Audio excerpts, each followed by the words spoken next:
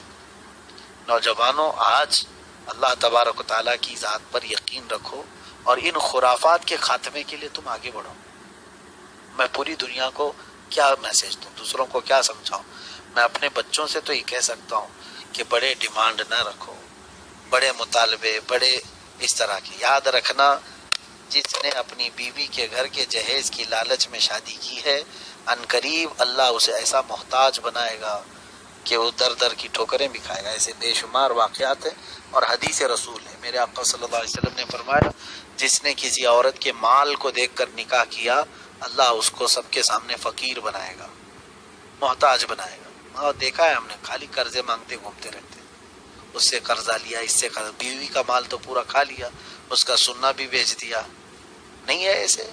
عورتوں کا سونا لے جا کر کے بینک میں رکھ دیا، اور پھر اکثر لوگوں کو یہی دیکھنے میں ملتا ہے، اسی پر تجارت کی اپنی اینٹ رکھتے ہیں جو بیوی بیچاری گھر سے سونا لے کے آئی ہے۔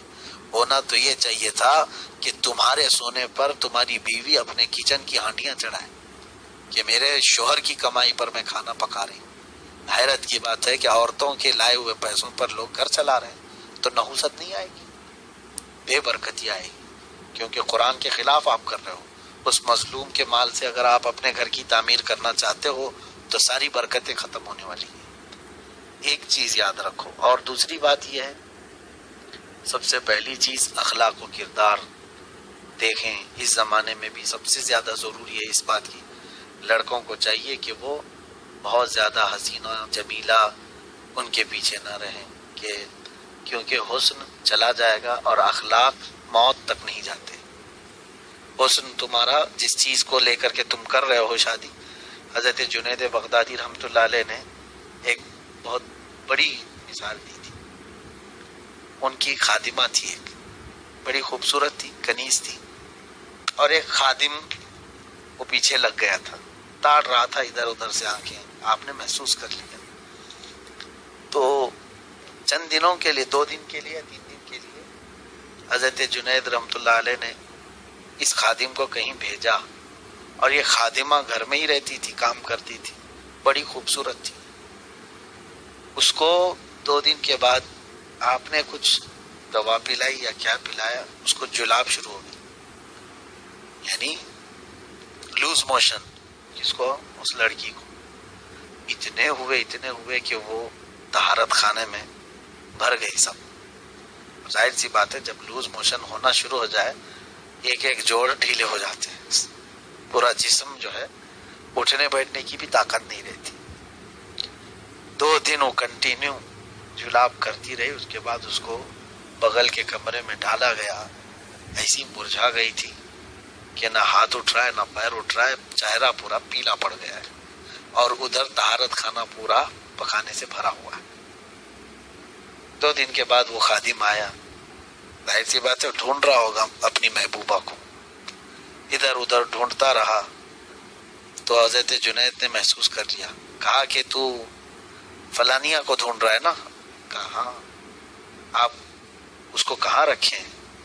کہا تیری فلانیہ جو ہے وہ ٹوائلٹ کے اندر ہے، تیری محبوبہ یہ طہارت خانے کے اندر ہے۔ کھولا تو اس میں پورا پخانہ بھرا ہوا ہے، ناک پکڑ کر کے باہر ہے۔ یہ کیا ہے؟ کہا اس کے حسن کو میں نے 2 دن میں اتار کے وہاں پخانے میں ڈال دیا، اب وہ جا کر کے دیکھ پلنگ پر جو لیٹی ہوئی ہے، کیا یہی ہے تیری محبوبہ؟ اب دیکھا تو اس کے پورے جسم میں ایسی نوبت ہے کہ نہ حسن ہے، کچھ نہیں، چہرہ پیلا پڑا ہوا ہے، ہاتھ پیر اٹھ نہیں رہے۔ حضرت جنید نے فرمایا تو اس کی ذات سے نہیں محبت کر رہا تھا، اس کے حسن سے صرف، اور اس کا حسن وہ پخانے میں ہے۔ میرے عزیزو، یہ ظاہری چیزوں سے جو بھی محبت کرتا رہا، اس کی محبت دوام نہیں رہتی، سب بہہ کے چلی جاتی ہے۔ اسی لیے سننے میں ملتا ہے کہ شوہر ٹھوکر کھا کر کے گھر میں آ گیا، لنگڑا ہو گیا، بیوی چھوڑ کر بھاگ گئی، کیونکہ بیوی نے شوہر سے نہیں شادی کی تھی، اس کے پیسے سے شادی کی تھی، اور شادی کر کے عورت کو لے کر کے آیا، عورت بیمار ہو گئی، سننے میں آیا کہ اب بچہ نہیں دے سکتی، فوراً چھوڑ کر کے آ گیا، دوسری کے پیچھے چلا گیا۔ تم نے اس سے نہیں شادی کی تھی، اس کے پیسے سے یا اس کی خوبصورتی سے کی تھی. تو یہ تمام بہت ساری باتیں ہیں. بہرحال نصیحت اتنی ہے، کنوارے لوگ سوچ سمجھ کر کے قدم رکھیں. فرمایا گیا ہے کہ اگر حضور صلی اللہ علیہ وسلم سے پوچھا کہ اللہ کے حبیب صلی اللہ علیہ وسلم دنیا کی سب سے اچھی چیز کیا ہے؟ حضور صلی اللہ علیہ وسلم نے فرمایا خیر متاع الدنیا المرأة الصالحہ. پورے دنیا کا سب سے بہترین سامان اگر کچھ ہے تو نیک بیوی کا مل جانا ہے. تمہاری بیوی صابرہ شاکرہ ملے تو سمجھ لو صابرہ نام کی شاکرہ نام کی نہیں بلکہ صبر کرنے والی، ورنہ ساری صابرہ ساری شاکرہ. اللہ تبارک و تعالیٰ ان کو نیک ہدایت دے. اگر یہ مل گئی تو تمہاری زندگی یہاں پر سکون کی ہے، اور اگر نہیں ہوا تو پھر یہاں آدھی جہنم تم دنیا میں ہی بنا لو گے. ہم دیکھتے ہیں اچھے خاصے لوگ جو عورتوں کی بھی جوتیاں کھاتے ہیں اور کچھ عورتیں مردوں کی جوتیاں کھاتے ہوئے اسی طرح چل رہی ہیں. ان کی زندگی اجیرن بنی ہوئی ہے، گلے کی ہڈی نہ اگلتے بنے نہ نگلتے بنے. یہ تمام چیزیں نہ آئیں، اس کے لیے پہلے ہی سے تمام چیزیں اللہ کے حبیب صلی اللہ علیہ وسلم نے جو فرمایا اس کے مطابق ڈھالنے کی کوشش کی جائے. اللہ کریم ہمارے سارے بچوں کو نیک زندگی عطا فرمائے، اور جتنی بچیاں ہیں ان کو نیک جوڑے عطا فرمائے. کیونکہ مجھے میرے ایک بچے نے بہت ریکویسٹ بھی کیا تھا آج دعا کے لیے، اس کے لیے میں نے بیان ہی کر دیا. وہ بھی سن رہے ہوں گے، سارے لوگ بھی سن رہے ہوں گے. یہ نصیحت ضروری تھی، اس لیے میں نے کیا ہے.